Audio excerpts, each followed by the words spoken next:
And hello and welcome everyone to the Comic Multiverse where the worlds of nerd meet. It's me, your pal Cape Joel. We're back again on the channel. Joining me as always is Matt of Fortress of Solitude fame. How you doing? I'm doing alright.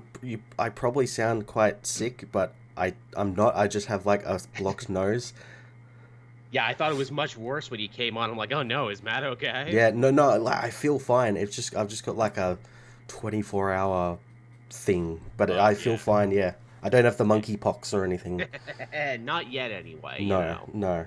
There's always a chance. Your chance of getting monkeypox is never zero. No. You ever touch a handrail? You might have got the pox. I do like that abbreviated, it becomes Mpox, which makes me think of the X-Men disease. That makes it sound cooler, though. It really does. Next, we're going to have the legacy virus, the techno-organic virus, all the great comic book viruses. Yeah. That reminds me, me and Sal from Comic Pop, like a week into COVID when it happened, we're like, oh man, we should really strike while the iron is hot. Let's actually do an episode on famous comic book pandemics. Oh. Yeah, because we're like, it's fine, right? It's going to be okay, right? It's all going to be over in a little bit. Flash forward 3 years. It reminds me of, I think it was, like literally just before COVID, Marvel put out like that, there was a series, I reviewed it. I can't for the life remember what it was. Yeah. Contagion, yeah, and it was about like a virus infecting all the heroes and villains and stuff, and it was like just before COVID. Oof. Actually, it was Contagion, and wasn't like the last little bit of Deceased going on too at the same time. I think so. Yeah. There was like an overlap where it was like Marvel zombies and DC zombies sort of thing. Yeah. Yes, and as we came back there, it's like, geez, it sure is weird reading about this story talking about the end of the world and a deadly disease that's going to kill everyone and force brother to turn against brother. Shit. As someone in the chat saying, what about Gorilla Pox? Yeah, Gorilla Pox sounds like a cool punk band. That sounds like something that, like, Gorilla Grodd would, like, spread across the world and, like, turn people into gorillas or something. Well, you see, it was the lead singer of Gorilla Biscuit who started the band Gorilla Pox with a loan he took out from Gorilla Grodd. Also, thank you, Jane, for the subscription. I just saw that there. So, thank you. Outside of being sick, though, how was your week? Yeah, not too bad. These are my first 2 days off in, like, 2 weeks. But it's good because I'm, like, rich now. Yeah, I was going to say, you got that hot toy money now. No, it's been good. I got myself, like, a new desk, so I'm, like, still trying to like sort everything out on it, and so it's kind of a mess at the moment. But yeah, no, other than that, I haven't been really doing much. Been playing some video games here and there. It's funny, this week it's the end of the month, so which means there's less book stuff than ever, because everyone was doing annuals, which means, hey everyone, sorry if this episode ends up running short. That's why I had less to do. And yet I didn't get as much done as I hoped because I'm actually back doing that writing gig again. Yeah. It's good. It's coming along, which means that, hey, I got a little extra scratch in my pocket, too. So I'm thinking nice. October, once I get my dental plate finally put in that I've been working on, God, for as long as I can frickin' remember, I think I'm finally going to update the microphone to something like what you got, and I'm going to update this camera I've had since forever. Nice. Get the same microphone and camera as me, because then I can just apply my settings to yours. That's the plan, actually. Again, I was looking at your microphone. That's the Hypercast, yeah? The HyperX, yeah, the Quadcast RGB. Right, okay, you'll have to send me the specs, because that looks good. And what camera did you have? I think you showed it to me before. It has, like, the little settings on. Yeah, I've got the Razer Kiyu, the one with the ring light. Okay, yes, that's what I was looking at, so there you go. Yes, I will get that then, and then, yes, hopefully it'll make editing the show much easier for you. Jay Kino helping us out in the chat, much appreciated. I think this is the first time I get to catch a live show and everything else you both are on. Well, we're happy to have you here, Jay. We're glad you could make it. Yeah, thanks for joining us. We hope this show doesn't suck because, like we said, it's the end of the month. This is why I started subbing in another show because, when we get to this, when it's an annual month and there's nothing going on. I barely read anything this week just because it was nothing I was going to cover, and you told me you didn't read much because you were sick. Yeah, I read a couple of things, but there's still things I haven't gotten to yet. I bought Amazing Fantasy 1000 there because I know it was a big anniversary issue, and I flipped through it and I'm like, oh, Hickman's got a story and Neil Gaiman's got a story. That's pretty cool. Does this tie into anything that's happening in Spider-Man now? Does this tie into it? Doesn't actually. Okay. Yeah, it's just like a 1,000 issue of Amazing Fantasy, which they could probably charge a premium for.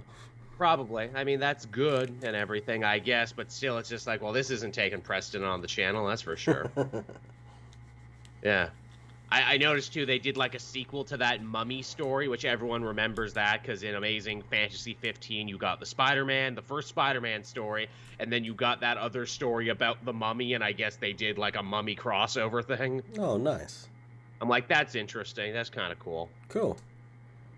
So, yeah, that's what my week was looking like. Nice. Do we want to hop into the news then? Again, not much of that going on, but definitely some stuff to talk about. Definitely some stuff, yeah. So the first and probably biggest story this week is involving DC Fandome. How many fandomes did we have? Like 2 or 3? Two. We had two fandomes. 2 fandomes. It was a pretty big event. Lord knows it was good for the channel, us all coming together and talking about all the different stuff happening across the DC multiverse in movies and TV and comics and everything. But in a move that will surprise absolutely no one who was paying attention, Discovery Warner Brothers decided to kill Fandome in the crib to just smother it dead. Yeah, it was gonna happen. Yeah, it was going to happen because, as we've said time and time again, they had nothing to promote. They have the deeply controversial Flash movie that might be coming out next year, maybe not, depending on if they can get Ezra Miller to straighten up and fly right and stop, committing crimes all over the damn place. And then the Black Adam movie, which again, because apparently they only have enough money in reserve to put out 2 movies this year. So again, what the hell were they going to talk about at Fandome? They only have enough money to put out 2 movies this year, and it's funny because the other movie is turning out to be a giant fucking clusterfuck. Mm-hmm. I'm sure you probably haven't heard about any of that shit, have you? No, I haven't. No, so it's Olivia Wilde's new movie with Florence Pugh and that guy from One Direction. And Shia LaBeouf was meant to be in the film as the main lead, and he quit.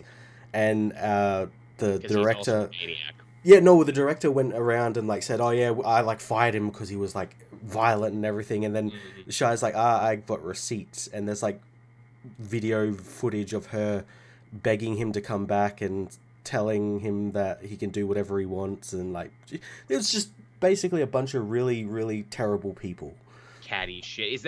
Is that why Shia LaBeouf was on John Bernthal's podcast this week, and everyone's like, why is Bernthal taking the chance with this guy who's shown to have such a bad track record? Okay, that all checks out and lines up then in that case. Also, hey, Eduardo Perez, also known as Crusader Con. Oh shoot, just realized you're both live. Well, we're glad you could make it, Eduardo.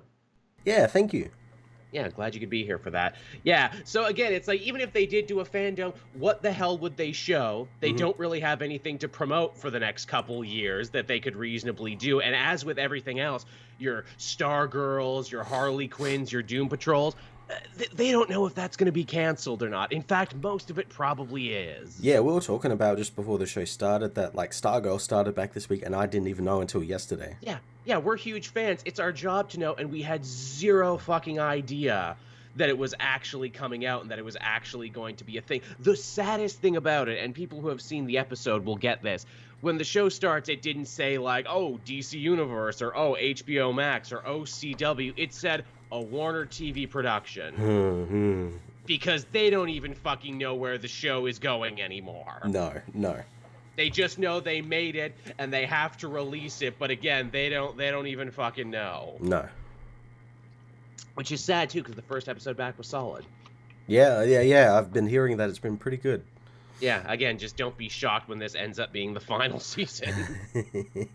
In fact, I think by not promoting it, they're basically telling us that. Now, the reason they gave for not doing Fandome was the most weakest, mealy-mouthed, bullshit studio double-speak spin job I've ever heard. They're like, well, you see, with COVID restrictions being, lightened up and everything, we wanted to take this opportunity to meet all you, the fans, in person, and all these great conventions coming in the next little bit. Yeah, I'm sure.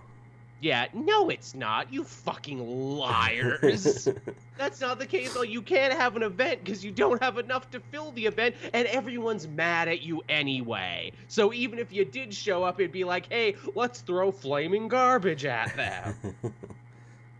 Because you canceled a bunch of shit people liked. People are mad at you, and you're not gonna have a big event celebrating, oh, the fans and the community, and oh, we love you, you love us. No, actually, it's clearly proven you do not. Yeah. Which, in that regard, I almost fucking wish they would do a Fandome for just that reason. Just the shit show it would be. Yeah. Also, Fandom were the last regime's idea. We're the new regime. Yeah.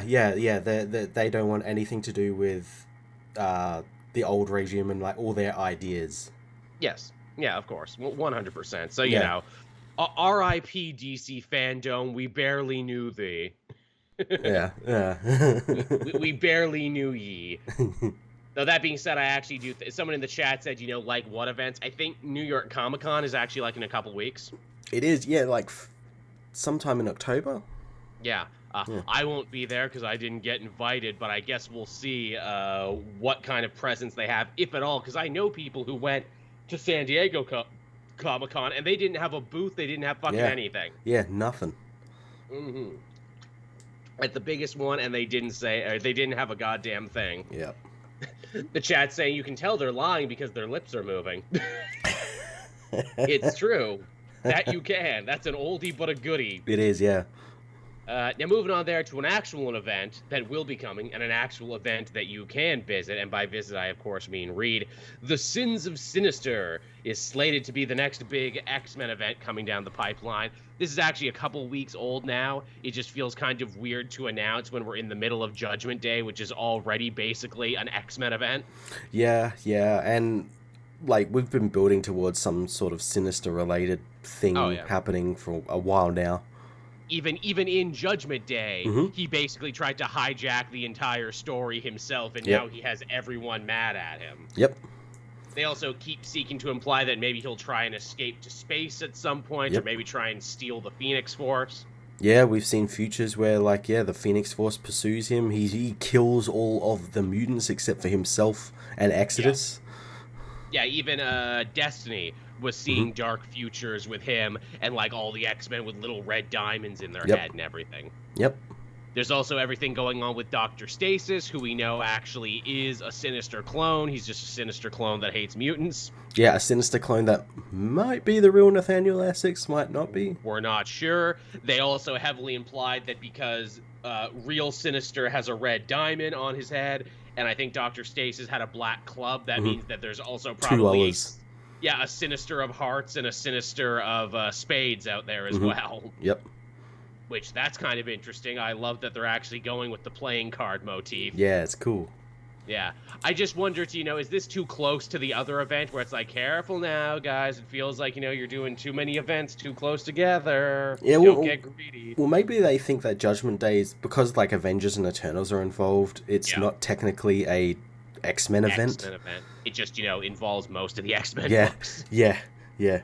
Some of which aren't even actually, like, have anything to do with Judgment Day, like fucking X-Force. From what I've heard, yeah. It's all about Kraven. Interesting. Which I think Benjamin Percy said on Twitter. He's like, yeah, this is just my attempt at trying to do a Kraven miniseries that I always wanted. Yeah, it is, yeah. Yeah, fair enough. At least you're honest about it. Yeah. But yeah, so we got that coming down the pipeline. Don't be surprised when all the X-Men books start building up to that soon enough. Yeah.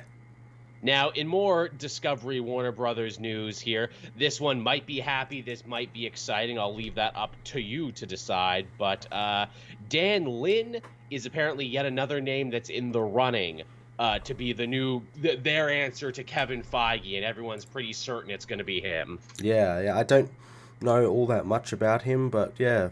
Cool. He's a Hollywood power producer, fairly young, or at least he looks young. Again, I'm really bad at gauging people's ages. He did those 2 Sherlock Holmes movies.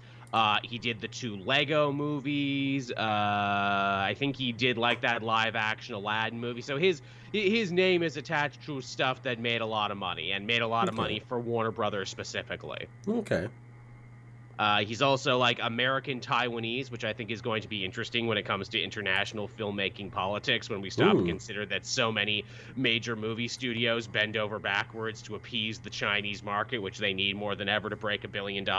Yes, it'll be interesting to see where that goes. Yeah, and here's the guy whose country of origin China does not recognize. Yeah, yep. Not only does not recognize, but do not dare mention it in any of your things either, or we will become quite upset. Yeah, beyond that, I don't know much about him creatively, because again, he's a producer, he's a behind the scenes guy. Yeah. Which, in fairness, so was Feige too, before he ended up taking over and becoming the main guy. Maybe he'll be good, maybe he'll be bad. I don't know. Again. Will Warner Brothers Discovery be here with this regime in 5 years? That's the big thing. But yeah, I mean, at least they're getting someone who will like sort things out. It's not just running amok. It's someone who's there who's going to try and at least reel things in, I guess. And it'll be good as well if they end up doing like their own DC studios that's separated from WB. Yeah, wouldn't that be nice? Yeah, I'm looking here. What's some other stuff that he's got going on here that he's done? He was executive producer on Terminator Salvation, but also The Departed. Okay. Oh, he was a developmental executive on that, and he was uncredited. But he did give notes, apparently. Godzilla vs. King Kong, which, oh my god, they don't even have Godzilla anymore. What else did he do? Apparently he's making that Aladdin 2. Apparently he's got an upcoming Inspector Gadget reboot, a Johnny Quest thing. Wow. Something with Lilo and Stitch, so he's still actually working with Disney. Okay. A new version of the Pink Panther. Oh my god, they're making a Settlers of Catan movie. What? Yeah. Oh, he's also an executive producer on that live-action Avatar: The Last Airbender they're doing, too. Oh, okay. Yeah, is that like Netflix or something? Yes, I believe so. So, man, this dude gets around by the looks of it. Yeah. Which is unexpected. It's like, wow, this guy seems to work with all of the major companies. Maybe that's why he was a choice where it's like, he's young. Actually, I say he's young. I look right here. He's 49 years old, apparently. Yeah, I mean, that's younger than a lot of, movie executives. I just say that it's like, oh, so he's just a few years younger than my dad. Yeah, a few years older than us. Yeah, just a few years older than us. To think, Matt, if we tried really hard, we could have been executive producers. Oh. And then everyone would be mad at us for the choices we made. Yeah. Look, so here's the thing for the DC universe going forward. All Green Arrow all the time. It's what the kids want. It's what's going to right the ship over here, Green Arrow. But didn't he just have a successful TV show? Yeah. But this is going to be new. He's going to wear the little hat. It's going to be great. Are you just making stuff that you want to see? Yes. Well, I mean, we let the other guy just make stuff he wanted to see, so sure, why not? That's never set us wrong before. Oh, and I'm almost dropping shit. Again, I loved my joke too much that I almost made a big mess. Now, moving on from there to a story that ended up becoming a story because the internet is stupid and no one can ever seem to enjoy anything. The new episode of She-Hulk aired this week, Matt. Did you see it? I did, yes. Did you see the ridiculous post-credit fallout that had internet sad boys all over the world tripping over themselves in rageful tears? I did, yes. For those who have not seen it, the third episode of She-Hulk, which was a ton of fun, by the way. Yes, it was, yeah. I love how this series is really leaning into it just being a workplace comedy. Yeah, like a comic book series. Exactly. Right down to literally having A and B plots. I thought that was the strongest thing about this week, where I'm like, yes. Oh my god, they have a hard-working B plot that Jen's not involved in. Yeah, and then it connects up with the A plot. To which, because Jen is able to break the fourth wall, says, but you didn't see that coming, these two stories linking up. But the B story involved famous rapper Megan Thee Stallion, getting involved because a white elf from Asgard was impersonating her to try and get a lot of money out of a guy. And at the end of the episode, in a post-credits scene, She-Hulk and Megan Thee Stallion do a twerk dance number to one of Megan Thee Stallion's songs. I believe Bodies was what it was called. Yeah, yeah. And of course, fragile white men on the internet just exploded because how dare they? Yes. How dare a woman embrace and enjoy her own sexuality independently of me? This makes me very angry. Yeah, she's not doing it because of me, so yes. I must get angry. Yes, and of course these are the same crybaby sad boys who for years we heard in the comic spaces being like, oh, Savage Gray She-Hulk isn't sexy anymore. This is also not directed at me. I'm also upset. Basically, I'm just mad when women do anything. Yep. Is the main takeaway from it. To which, again, thank you for at least the people for whom common sense, did prevail. And they're like, but guys, She-Hulk be throwing it back, though. Them green cheeks going clap, clap, clap. My favorite thing is that they did that, but they had to have her dress in, like, a loose-fitting pantsuit, so it, pass ratings. Yes, exactly. That's where it's fucking hilarious. How did they get around it? This is how they get around it, which, you know what, hey, Miss Gao working on the show, hats off to you for figuring that one out. Also, too, just how cool is it to get, like, a celebrity cameo in a Marvel thing? Like, not since, like, the first 2 Iron Man movies did they really do that.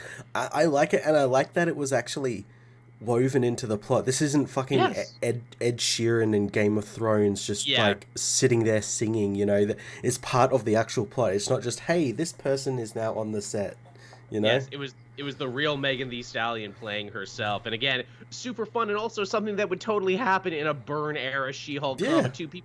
People forget Marvel stories loved crossing over with pop culture icons and celebrity shit. Spider-Man met the goddamn cast of Saturday Night Live at the height of that. Yeah, there's a Punisher comic where he teams up with Eminem. Yes, exactly. Marvel used to do this shit all the time. They would love chasing celebrities. And it's as well as it's these people telling on themselves that they don't read these comics. They're just getting outraged for the sake of, being a fucking bigot. Yeah, people being like, they destroyed the sanctity of Marvel with this fun and funny post-credit. I'm like, dude, it was never as sacred. In fact, being so unsacred is probably one of the greatest tools in the MCU's arsenal.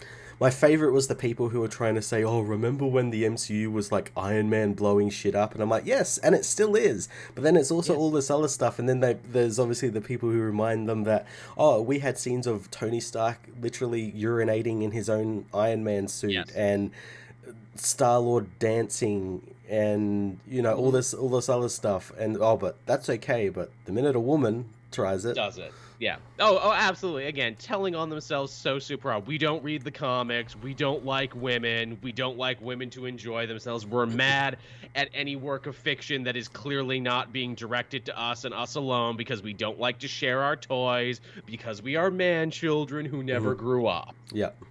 It's so transparent. It's so easy. And what I love is in that very same episode, they made fun of internet sad boys and the sort of people who would be upset at She-Hulk. But the twerking thing just broke their mind so completely they couldn't even concentrate on the other thing. And, that was so good. And I could tell when I saw that, I'm like, oh, this is gonna make them so angry, and it's gonna be exactly what the writers intended. Oh yeah. It's funny, between stuff like this and between, the entire last season of The Boys, I half expect one of those guys to be like, it's like they don't want us to watch anything anymore. Yes, we don't want you to watch anything anymore because we want to be able to enjoy ourselves in a nice, happy community. Get the fuck out, you problem children. Yeah, that's the thing. If you don't like it, you don't have to watch it. Yes, I hate this. This is ruining the MCU, and now I'm going to watch the next thing. I hate reality TV.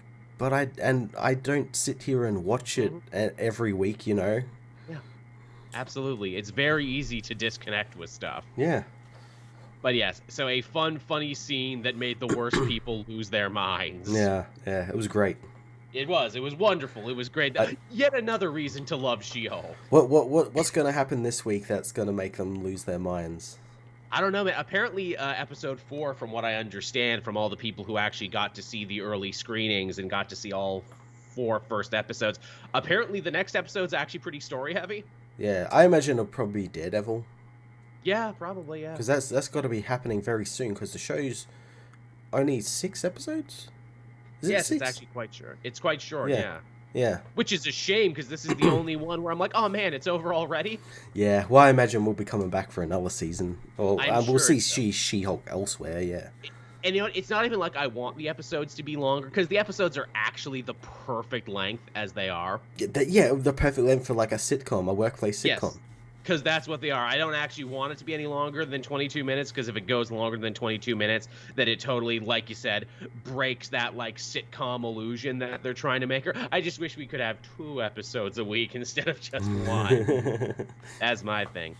Cowboy helping us out again. Tatiana Maslany was good in HBO's Perry Mason show. See, yes. I never watched that, actually. I watched it. It was really good. My grandma was a huge fan of original Perry Mason and watched it every single day. And I think in my own way, I was a little sad because she's not with us anymore. I'm like, oh man, she probably would have loved to watch the Perry Mason, reboot. Yeah, no, it was good. It was a good mystery. Yeah. Cowboy 2 also helping us out. I missed his first one. Can Marvel market their anti-heroes in a way that DC markets the Suicide Squad? I'm asking because your latest Thunderbolts video there, Joel. I mean, yeah, Marvel has like a lot of anti-heroic characters, but I don't think they really feel under the gun to need to market them because they've done so well with all ages, kids and family appeal. I mean, we're going to get another Daredevil show. We're going to get another Punisher show, no doubt about it. Yeah, and a Thunderbolts film. We got Thunderbolts coming down the pipeline there, which in fact they're seeking to imply that Florence Pugh's new Black Widow may actually be the central character in that. Which makes sense. It does, because she's a super popular up-and-coming actress, and probably everyone can agree that, oh yeah, she's been really great in all the stuff she's been in. Not only that, but like her character is probably the one with like the most like experience. Yeah. Like I wouldn't put fucking John Walker in charge. No, as funny as that might be. Oh, yeah, that would be pretty funny. There are war crimes every week, Yeah. America, we're going to do it for America. Now I'm going to sing the Star-Spangled Banner while we bomb this nation.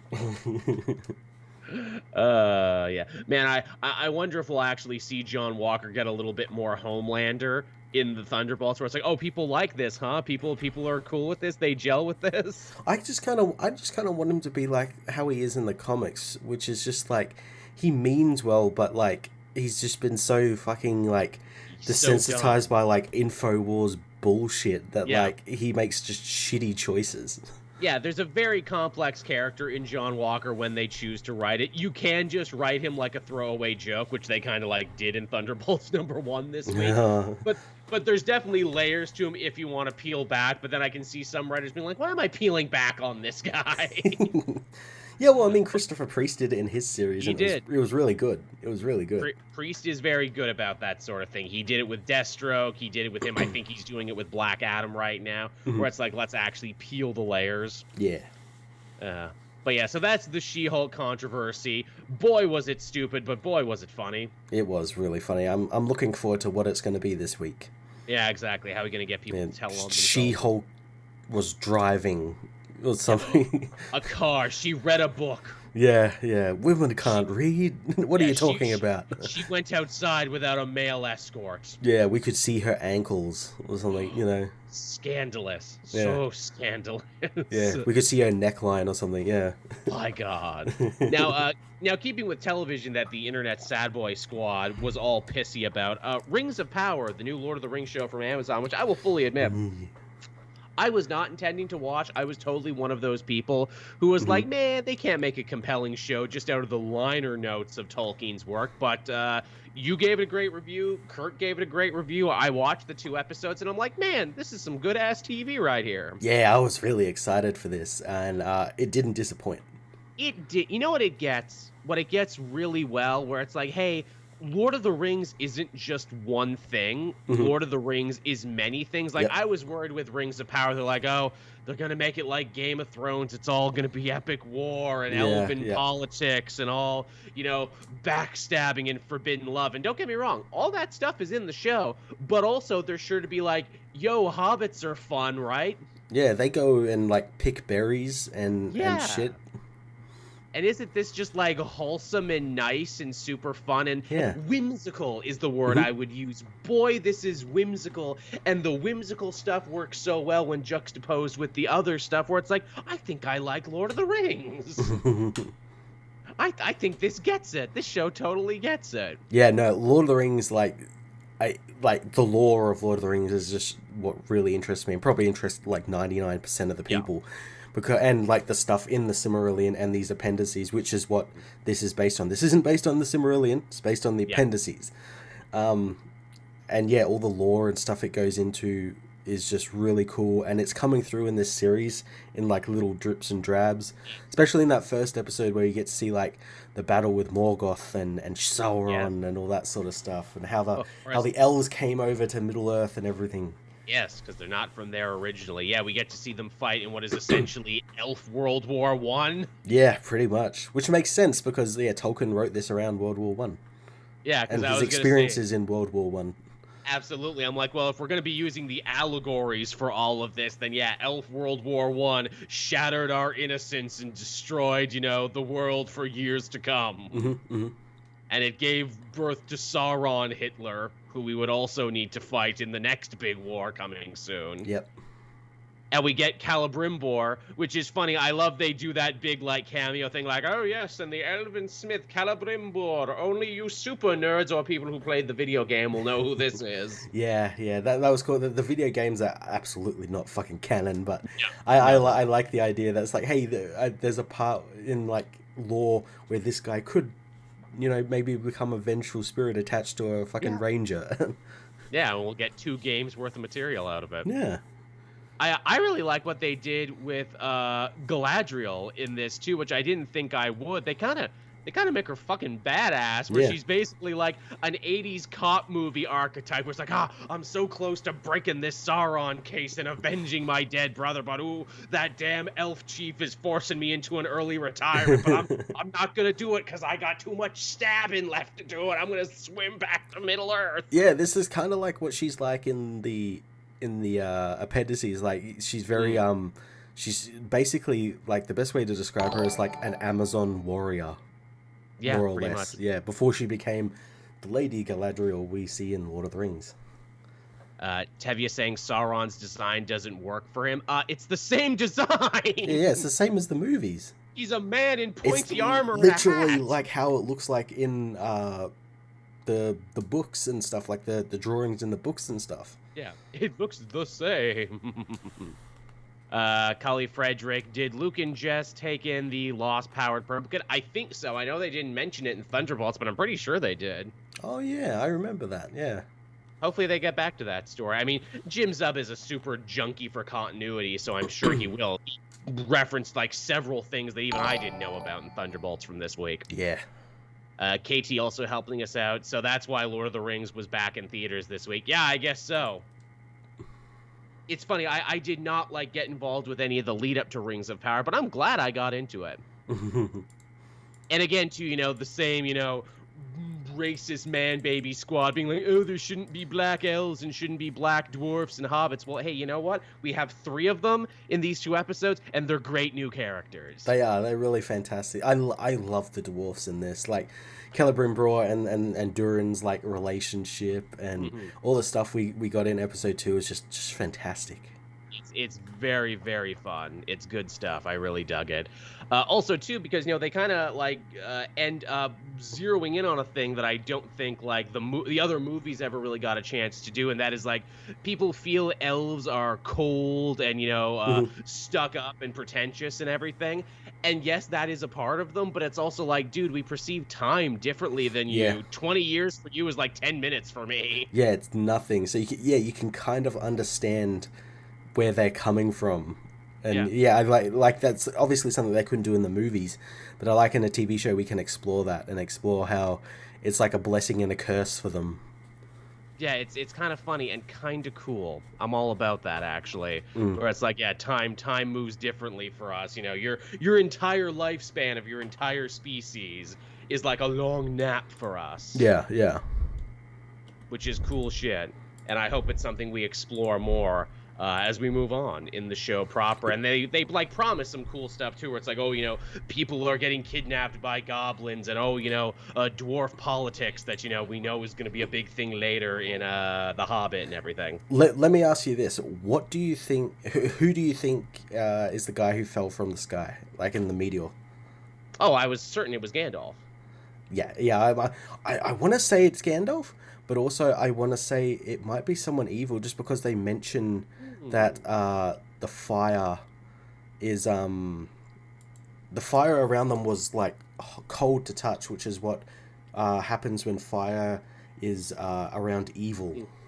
Right, interesting. That could be something because, like, again, and correct me if I'm wrong on this one, because there's like 5 wizards that we know of: Gandalf, Sauron, Radagast, and then the 2 blue guys who fuck off and we never see again.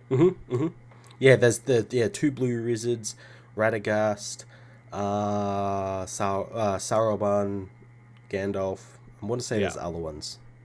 Again, so do you think maybe they might really be screwing with us, being like, oh, you thought it was Gandalf, but actually it was one of the 2 blue wizards? That's what I think they're doing. You think they're gonna try and pull a fast one on us? Yeah. It's gonna be revealed like you're gonna think that it's Gandalf, but then it's gonna be like, oh, it's actually Saruman, or it could be like Morgoth again or something. Maybe. I have no idea where they're gonna go. They're gonna stretch that out. That's gonna be like the finale. We're gonna find out in the finale who it is. Because they make a solid point of like draping the guy in gray, and I'm like, well, if they're draping him in gray, then it's got to be Gandalf. And he does a symbol. He carves a symbol into like that rock. That's the same symbol that Gandalf puts on Bilbo's door in The Hobbit, I think. Like, it would also line up, because it's like, hey, of course, you know, Gandalf has such a love and appreciation for Hobbit kind, because they were literally the first people he met when he fell to Earth. Which is another thing, too, what is it? Wizards in the world of Lord of the Rings are basically aliens. They're gods. They're literally elder gods. Yeah, they are star people, because, again, that's the sort of mythology that Tolkien was taken from when he was doing all this stuff. Yeah. Which is cool, and I feel for a lot of people, that's going to be like the first time they've ever heard that. They're like, what do you mean wizards actually come from space? They do. I wonder if we'll have Tom Bombadil just like wander in and just like find the ring and put it on, and it not like change him, and then he just like leaves and doesn't elaborate anything. I mean, look, if you want this to be a multi-season long thing, and I'm pretty sure they want this to be a multi-season long thing, why would you not want to do Tom Bombadil? It's something that everyone is always saying, hey, why didn't we get it in the movies? Yeah, I'd imagine he'll probably be in it somewhere. And as well as they've got a really good thing going, because they're set in the Second Age, which is like a long fucking period of time. So like you could do everything without stepping on like the stuff the Lord of the Rings does and the stuff the Silmarillion does. It's also funny too, because it's like, hey, the show is called Rings of Power. We're 2 episodes in. Hey, they haven't made the Rings of Power yet. Yeah, I imagine we're gonna see that. Like, we're gonna see them realize that, hey, we're gonna need rings to help us fight this war or something. And yeah, I imagine they're gonna be building towards that. Because again, it's like, hey, we haven't even made. We need to. It's the story of how we make the forge to make the rings to do the thing. Little did you know, Middle Earth had like a lot of clerical and a lot of like construction disputes. You know, a lot of dwarves wanting to get paid. It was fun to get to see dwarf women too for the first time. It was, and some of them had beards as well. Some of them did, which I like that. Hey, it's like a Rat Queens thing. Some of them choose to, and some of them don't. Yeah. People were getting so uptight about that. And again, I'm like, come on, guys, look, I'm a nerd. I get it. I care deeply about a lot of things, too. But if I cared so much about this to be like, it ruined the show. I remember, like a while ago, I got into an argument with someone about that. I'm like, tell me, how does, like, a woman on screen not having a beard, like, how does that affect the story? Like, It doesn't. It really doesn't. They can have it. It doesn't affect anything.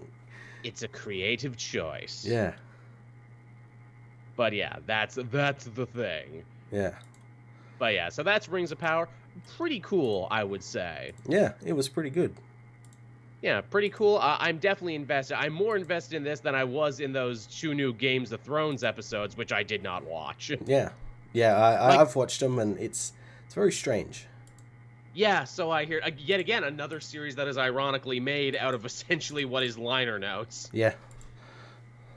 And, like, I get it for some people, like, that's really cool, because, they always talk about, like, ooh, the war of the Black Dragons and everything, and, now you're getting in a show. Mm-hmm. And I think, like, what is it? They already announced season 2 after, like, only 2 episodes? Yes. See, they've announced season 2, and, but the showrunner for season 1 has left. I heard that, and I'm like, that's probably not a great idea. Yeah, well, he's the guy, he did a lot of the original Game of Thrones series, so I imagine he went from that to this, so I can imagine he wants, like, a little bit of a break. Yeah, quite possibly. Yeah. I mean, you can't blame him on that, but also, too, it's like, ooh, so you're going to be changing this midstream already, huh? You're already like, how do we mess with success? I know how we'll mess with success. Yeah, I wonder if this is something... Oh, no, it's HBO, so it's kind of separate from WB, so yeah. Yeah, I was going to say that, too. I'm like, oh, please don't tell me this is also a Warner Brothers Discovery thing, but you're right. Yeah. I'll probably check it out, but I'm probably going to wait until, like, season 1 is done before I get too invested in it. Yeah. And you know what? I will happily say, too, that, as like a nerd culture tastemaker, we were wrong. I said for the longest time, who's going to give a shit about Game of Thrones? One bad finale completely deleted it from, like, the pop culture subconscious, and yet it ended up being one of their biggest hits, so shit. Yeah, and it's a pretty good show, but it is... I just find it really strange, because it's like, yeah, why is this existing? It feels like a lot of, like, okay, so we got to, like, make characters on the fly because, a lot of these people were historical figures within the book, and then we also kind of gotta also make it similar to the show that people liked before. Yeah, but, like, the earlier seasons where people actually liked it, not the later seasons. Yes, where everyone was pissed at it. At least it seems like they have an end point, At least it seems like they got an end. That's true, yeah. They know where that story will go. Yeah, at least they have a beginning, middle, and end, and they can kind of fill in the blanks, which is cool, I guess. Yeah. So, I guess we want to talk about what we read this week. We didn't read a lot. No, we didn't. Mainly because there wasn't a lot. Yeah, we alluded to Thunderbolts before. Do we want to hop into Thunderbolts then? People seemed interested. Sure. All right, so yeah, Thunderbolts. It's the big new book from Jim Zub. Hilariously enough, and I couldn't even remember this at first because it's actually his second crack writing Thunderbolts because he wrote it back during the Kobik days. Yes. Which is very fun. So you know that this is a big story of redemption, not just in the book, but also outside the book too. Yes. To get to come back and get to do it again. It's also a mini. I thought it was an ongoing, but it's actually just a mini. Oh, really? How many? Yes, How many? Like 5-6. Oh, okay. Which is shocking to me because I'm like, but hey, you know what? They've been doing the thing where they've been going back and adding more issues, so maybe they will. Yeah, true. But yeah, this story spins out of the pages of Devil's Reign. If you remember, Luke Cage had become mayor of New York, but unfortunately he couldn't undo Fisk's law outlawing superheroes in New York. So the only way to get around it is by deputizing a bunch of new heroes as Thunderbolts. Okay, yep. Which is how they end up doing it, which is super cool, actually, and a clever idea, because it's like, oh, the original Thunderbolts team was a bunch of villains pretending to be heroes, and now you have heroes who the only way they can do good in the city is to kind of skirt the law. Yeah. It's a pretty clever setup. Clint, of course, was not Luke's first guy that he wanted to lead the team. He wanted Spectrum. Oh, okay. Oh, yeah, did you not read that special, prologue they had in the back of the final Devil's Reign? Oh, ages ago. That's ages ago now. It kind of is. They took forever for this book to come out. But yeah, he wanted Spectrum to lead, and when she wouldn't do it, it's like, all right, we'll call Clint. He has nothing else going on. Okay. Yeah, what has he been up to? Well, he had Freefall, which was his last miniseries, which apparently put him out with the Avengers, so much to the point he wants to leave New York, and he wanted to start another West Coast team. Okay. But Simon Williams, Vision, Wanda, no one's taking his call, so he jumps at this opportunity to do Thunderbolts. That's cool. So what's fun about this book too is that it's also kind of self-aware because Luke Cage has hired a bunch of image consultants. Okay. To try and reclaim the Thunderbolts name because most people think of it as a villainous group. So Clint doesn't get to pick his team. This image consultant firm does it for him. which is hilarious. And they're like, well, yeah, see, we got America Chavez because, audience testing says that, she'll play really well in the Latino market. They got a new guy, Guts and Glory, who's like a cyborg, who's a lot like Cable. I think I saw this and I think it was Rob Liefeld was getting all fucking antsy. Yes, he's brand new. The whole deal is that he's a mystery, and the firm is like, oh yes, mysteries test well with our group audiences. Mystery boxes, yeah. Yeah, mystery boxes, they test very well. Their first mission is hilariously enough to go and arrest the old Thunderbolts team. Oh yeah, I guess because they're on the run, yeah. Yes, they escaped from jail, including also, John Walker, who was with them. Okay. And Clint he's like, oh, I finally get to beat this guy up. I've hated him since, the original friggin' West Coast Avengers team. We have a ton of bad blood. It's only after he beats him up does Luke tell him, it's like, he was actually working with the FBI, right? In the tie-ins, you weren't supposed to beat him up. Oh, too late. Too late. Too late, beat the shit out of him. And, by the time the book is over, they have, several things going on where it's like, ooh, what could potentially bring apart this new team? Spectrum joins, but Luke is like, please don't tell Clint that he wasn't my first choice. Because that'll break his heart and break the team apart. Also, America Chavez can't seem to use her portals anymore. Guts and Glory's robot parts are malfunctioning. And Clint might also be possessed by something. Oh, okay. So, 3 major things all happen in the first issue. Oh, no. And again, it's a short, it's a mini, so, we gotta work on that. Yeah, Jesus. But yeah, it's fun stuff. I like it. Big fan of Zub. I actually got a press copy of this, but because my week was so freaking crazy, I didn't get to review it till late, and I ended up buying a physical copy anyway. Because I forgot. I'm like, oh crap, they actually sent me one for once. This never happens. But, I'm a super easy lay for the material, so it's great. Now, what else did you have, Matt? I think I know the big one you had this week. I did. I had Superman Apocalypse War. Yes, the big Philip Kennedy Johnson finale for the Warworld saga, and I must say, I think they stuck the landing very well. They did. They paid off a ton of stories. In fact, this issue, I can see why they needed an extra length issue because there are so many stories going on in this. Yeah, there's so many. You got all the stuff with Midnighter and Apollo trying to get reunited with one another. You have Natasha Irons and her blacksmith buddy trying to, create a new sun on Westworld. Or, no, fucking Westworld, Warworld. Now, that's a completely different series when Superman goes to Westworld. Oh, that's a Freudian fuck-up slip right there. Yeah, Westworld, ruled by Mongol, the man in black, the Mongol in black. But yeah, so that's pretty cool when we got to see that happen and everything. Again, the big takeaway from this story, and I'm sure you'd agree, Matt, it's just, Superman is just a good guy through and through. Yeah, and that's what wins the day in the end. It's not his powers or anything, mainly because he doesn't have powers. No, not at the moment. But yeah, it's just him being a good guy and being pure of heart, which is why he gets he got the Fire of Olgren last issue, and why he decides to give it up this issue to save Osul. Yeah, to save a kid's life who, died because he was inspired by Superman. I love the way they did that, where it's like, oh, wow, Superman has new godlike powers. What is he going to do with this? Oh, he instantly gives them up to save an innocent life, of course. Of course, and I like what he says, where, he doesn't, Superman thinks he doesn't deserve it, and neither does Darkseid or Krillux, but this kid does, because this kid stepped up and was brave in a moment of, danger. And it causes, Mongol to lose his fucking mind because he is, this entire embodiment of the survival of the fittest ideology. And he's like, why would you give up God power when you had it? He can't, process that Superman would actually give up some sort of power to a little kid. Yeah, he just completely loses his mind. And I'm like, yep, that's what the story has been about from beginning to end. What do we do with power, Who deserves it, who doesn't. And yeah, the big revelation with Krill Yux at the end there, or Krill Ux, again, everyone, until I see it in a movie or a cartoon, how the hell do you pronounce it? So it's revealed that he was also the Hooded Man. I thought it was Backlash, but apparently there were 2 hooded guys running around. Apparently, yeah.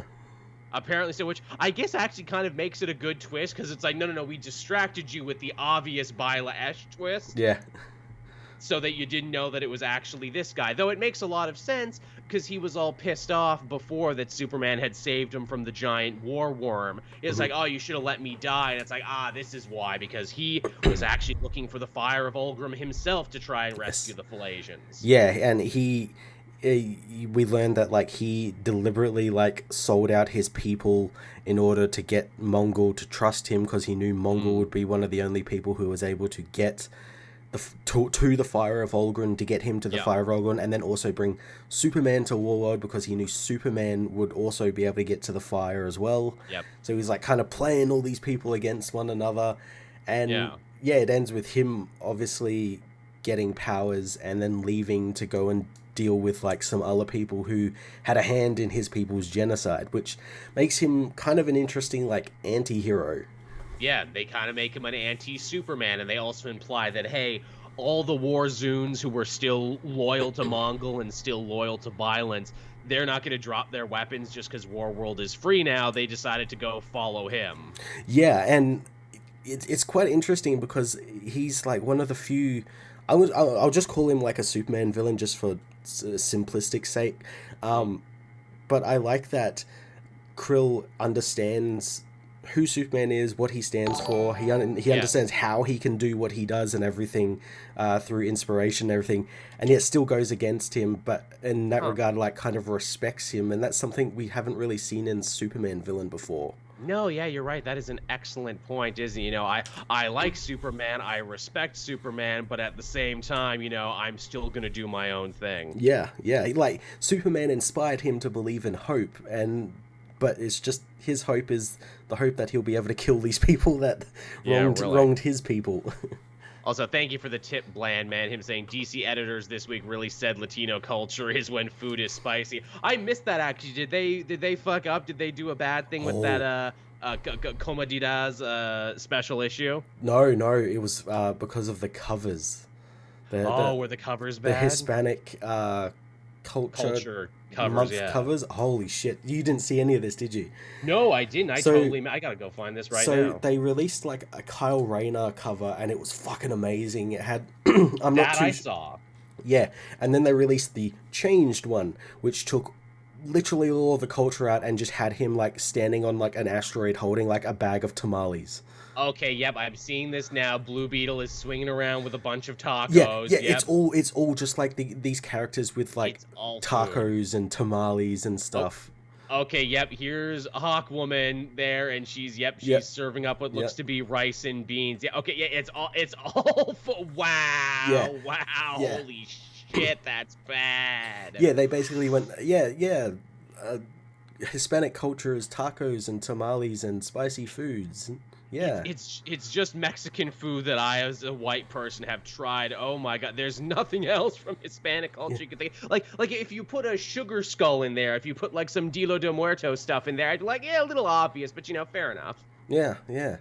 I mean, Christ, if you put, like, again, a sombrero or, like, a salsa guitar or something, again, it would be obvious, but it would also be, wow, how did they miss that? How did everyone end up being food? Well, like the Kyle Rayner one, apparently the artist, Jorge Molina, he couldn't do what he originally wanted because of copyright. But then they like told him to change it to this, and like he basically came on Twitter and said like, well, if you notice between both of them, my original has my signature on it, the new one doesn't. So take that for what you will.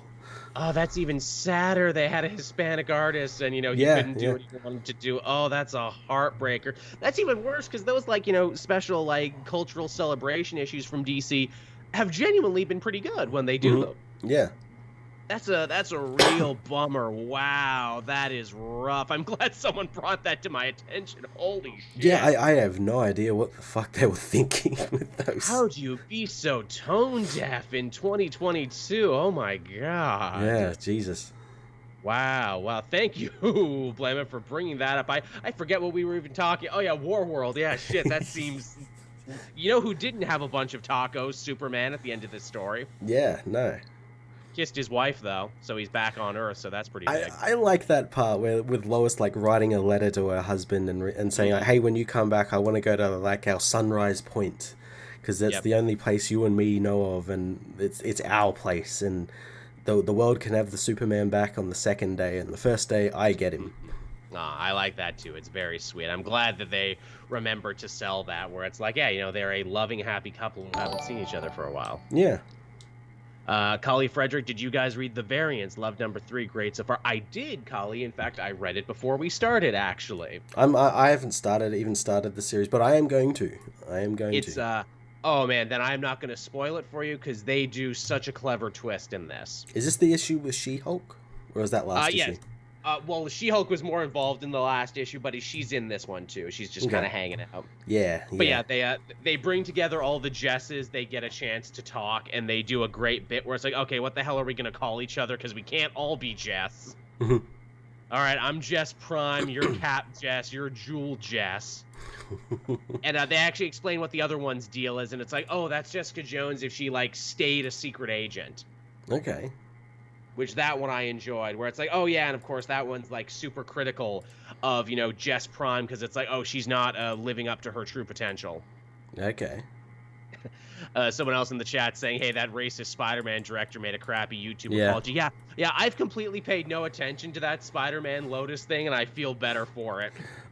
They released like apparently his VFX team just like up and quit, and they released like a really fucking cool like, this is what it was gonna look like.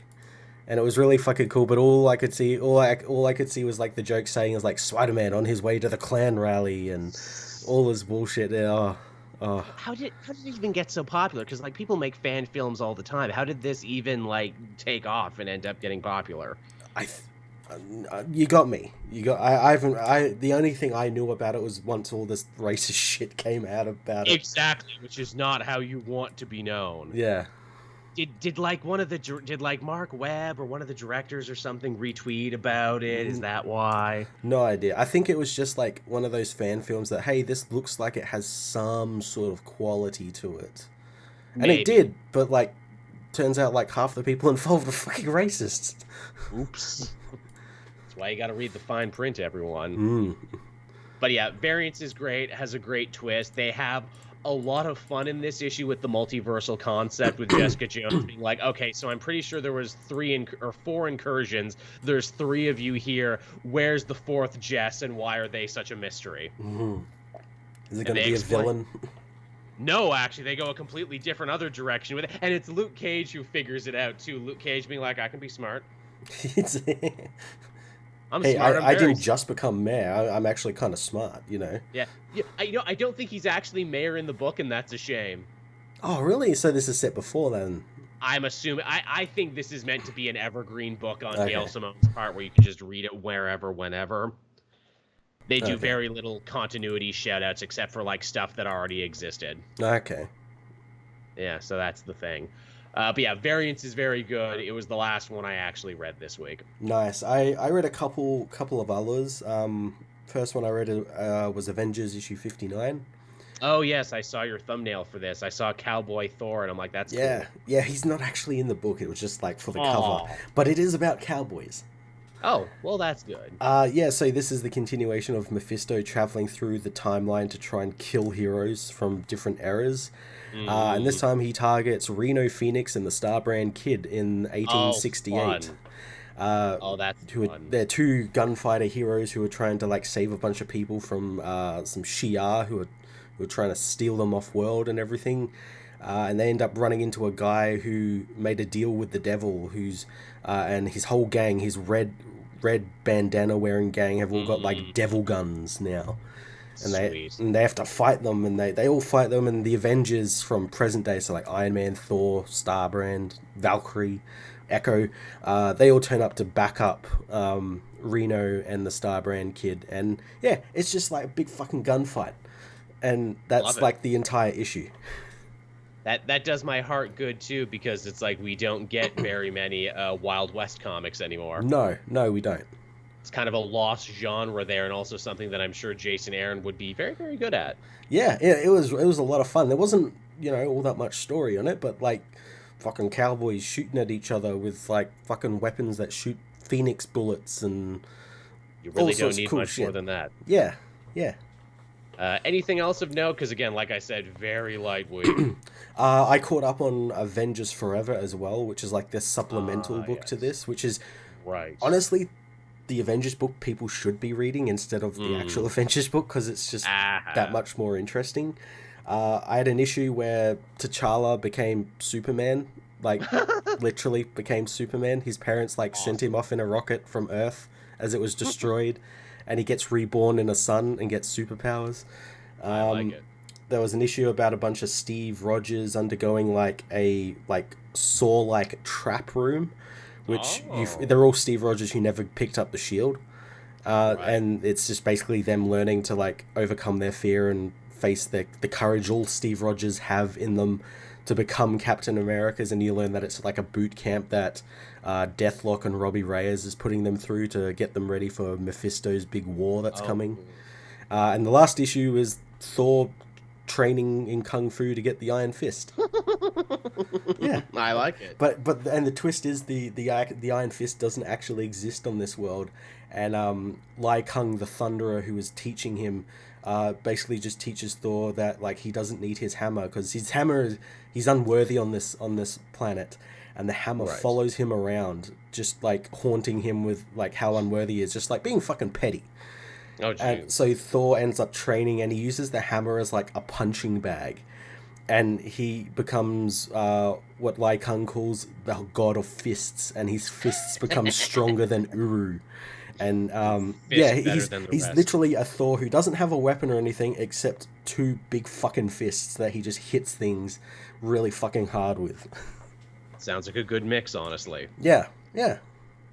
I'm about it. Yeah, it's a fucking amazing book. I fucking love it. Yeah, I might have to check that out. I haven't actually read the mainline Avengers book in a long time, because it just it just stopped speaking to me. Aaron's building towards I want to know. They haven't announced what he's building towards. It's obviously going to be a huge multiversal war against Mephisto with all these different Avengers. They haven't announced what that event will be yet, so I don't know whether it's still a year off or something. But yeah, they've been building to it for a while now. Huh. Since Heroes Reborn. Yeah, I guess which was the last one I read. Yeah. Collie Frederick helping us out. Did you guys already do D23 announcement predictions? We did not, but we should, because this is going to be a short episode. So thank you, Collie. You just bought more showtime. And next week, I believe, an hour before the show is when D23 actually happens. So we'll be there waiting. Yeah, I was going to say, should we do a live watch along if that's going to be the case, or should we wait till the next day to do it? Because there's no point in doing the show while it's going on. Well, no, I think it'll be after. I think it'll be finished by the time we do our show. Oh, because it's a little later on, a little earlier on in the evening, I think. Early afternoon sort of thing. Well, that's good. Okay, so here's some hot predictions. Mandalorian Season 3. Yeah, well, yeah, I mean, we got that at, Celebration? Yeah, I'm sure we'll get a trailer or something. I was gonna say we'll probably get to see the trailer that you only got to see if you went there. I've already seen that trailer and it was fucking awesome. So I hope we get to actually see it in HD. Big agree there. So yeah, we're probably gonna get that. I can only assume, Season 3, it's gonna be Mando going back to Mandalore. It is. We actually get to see Mandalore in the trailer. Bunch of Mandalorians. Yeah. I like it. I like it a lot. Ahsoka, maybe we'll get to learn a little bit more about the Ahsoka show, because I'm assuming that comes next. I hope we see the trailer that was at Celebration. Oh, we had an Ahsoka trailer too. Holy shit. We saw. Hera was in it. Sabine was in it. That mural that was at the end of Rebels was in it. Oh, yes. Okay, yes. I think I saw some screenshots from that, even though I wasn't supposed to. Yeah, it looked fucking awesome. We're probably going to hear more about Acolytes, either the book, or is that going to be a show too? That's a TV show, yeah. That is see, it's hard to keep track now. We're getting so much Star Wars now. It's hard to keep track. Yeah, that I imagine... what else is filming at the moment? Feels like they have so much in production. I think Skeleton Crew is filming at the moment. That's the show Jude Law's going to be in. Yes, that's right. I remember you telling me this, and I being quite disappointed that it was not about a ship filled with skeletons. You never know. It could be. They could go to a whole planet of skeletons. Yeah. Obviously, we got Bad Batch Season 3 or Season 2, which I think also had a little trailer snippet, but we'll probably have more now because there's more animation. Yeah, when the fuck is that coming out? Feels like it has to be soon, right? Feels like it has to be. Again. I wonder if they're gonna be because they pushed Andor's release to later on this month, just so She-Hulk has time to sort of finish up. So I wonder if they'll release Andor and Bad Batch like simultaneously, because it's two. I mean, it's in the same universe, so. It is, they could do that. They could also do that trick they pull sometimes where it's like, and thank you so much for coming to D23. And now if you want to watch Bad Batch Season 2, it's out right now. Yeah, I could see it. Well, I don't know whether they'll do that, but yeah. Maybe not. But, they could. They could. Yeah, hopefully they do. Also, the rumor that always goes with every D23 is always about like, hey, do you think they're finally going to announce another Star Wars film project? Because it feels like it's been a long time since they've announced a film project, but we know they're probably working on things. They are. The Taika Waititi movie, he's like writing that, I think, at the moment. So maybe we'll get something about that. There's the Kevin Feige produced one, which we've heard literally nothing about. Don't know whether Rogue Squadron's going ahead or not, because that was announced and it was Patty Jenkins directing it, and then it got didn't get cancelled, but it got removed from the slate. So interesting. Don't know what that means. Yeah, Star Wars is an interesting place where it's like we could make movies, but people really seem to be liking the TV shows we're doing too, and they're basically like big long movies. So what's the difference? I do want to see some more movies. Same. I just don't know what you do, whether you do a sequel to the sequel trilogy, something set after that, or the High Republic, or something. Yeah. I mean, I think that was our guess for the longest time, where it's like, okay, they're gonna do High Republic next. That's gonna be the next world they conquer. I'd like to see some of those novels in movie form. I think that'd be pretty cool. That could be cool. I mean, as I keep saying, I'm like, look, if the Star Wars universe really is as big and all-encompassing as you say it is, just give us a side story about anything. Just introduce us to new characters we've never heard or seen before. Yeah, I would like a movie or show that's entirely about, aliens. No human characters, just, all the main characters are, fucking Twi'leks or, Quarrens or something.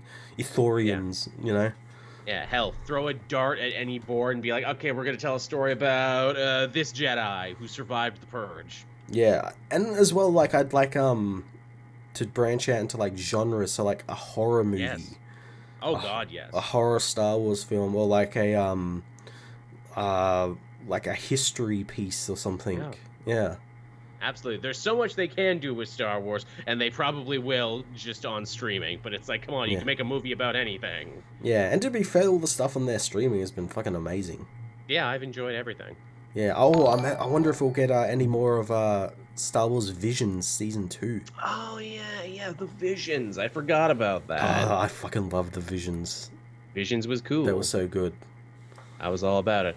Captain Kun helping us out too there with $10. Marvel Predictions trailer, Wakanda Forever trailer, details for Werewolf by Night, trailer for The Guardian special, details on What If Season 2 episodes, something for Secret Invasion. Man, yeah, that all sounds pretty good, honestly. Werewolf by Night's probably going to be a lock just because that comes out in October. Yeah, because it's Halloween. Yeah, it's going to be coming out soon. Yeah, so we haven't seen fucking anything about that. No, I love they're doing specials, though. Yeah, I think that's cool. Super excited for What If Season 2. Yeah, maybe some more stuff about the zombies, because that's a whole other show on it to its own now. It is, yeah, that's true. I'd love a Spider-Man Homecoming trailer, but I don't think that's ready yet. Nah. As much as I would love that, because I'm really pulling for that show, because I'm a big Jeff Trammell fan. But yeah, so I mean, yeah, definitely lots of stuff. We're going to be here. We're going to be covering all of it, no doubt. Yes, absolutely. So everyone get ready for that. Next week gonna be a big week. No time off. No time off, no. No rest for the wicked, no rest for the nerdy in this situation. So yeah, I guess that'll just about do it for us then, everyone, because again, this was always gonna be a short show. Not much was happening. No. Colleague Frederick once again helping us out. Hope we see news from Star Wars Acolyte soon. We will know next week. Yeah, hoping we do though. We'll know all about it. Yeah, I'm excited. Yeah. So yeah, as always, everyone, thank you so much for watching and listening. Thank you so much, everyone, for the donations. They're always highly appreciated. They help keep the lights on. They help keep this enterprise chugging along. If you're a patron, you can get this episode for as much as, just $1 a month. You can get video and audio forms of the show. We try and get that up to you as quick as possible. Thank you, everyone who watched Retro Hero Video last week. I'm so glad you have all embraced that show, and that the comments and the fan response has been so solid. Yeah, I'm glad people really like that. I hope they like the next episode where we watch fucking Pennyworth. Yes, we're gonna watch fucking Pennyworth, the goddamn Alfred show. Gonna be putting that off as hard as humanly possible, but we'll eventually have to do it. What can we say about the Pennyworth show? I mean, they made 3 seasons, so... That's what's really intrigued me. How's this show gotten 3 seasons? Is it some sort of money laundering scheme? I would assume so. You know what we're gonna have to do, Matt? We're gonna have to do something we haven't done before. We're gonna have to actually delve into the deep, dark, seedy world of online people, like Amazon reviews for Pennyworth. Yeah. Oh, that'd actually be kind of like a good segment, yeah. I think we're gonna have to do that for the next one. We're gonna have to see what Joe and Jane Popcorn think about it. Yeah, who are these people that like this show? Again, we really are going to be anthropologists. Who are these people? Where do they come from? What do they want? Do they vote? I think they might. So yeah, until then, everyone, thank you so much for coming and checking out. Sorry that it might have ended up being a shorter episode this week, but don't worry, because next week's going to be D23, so it's going to be massive. Gonna be a big one, yeah. You're going to get more than enough show next week. So until then, everyone, thank you so much for watching. Bye-bye. See ya. Bye-bye.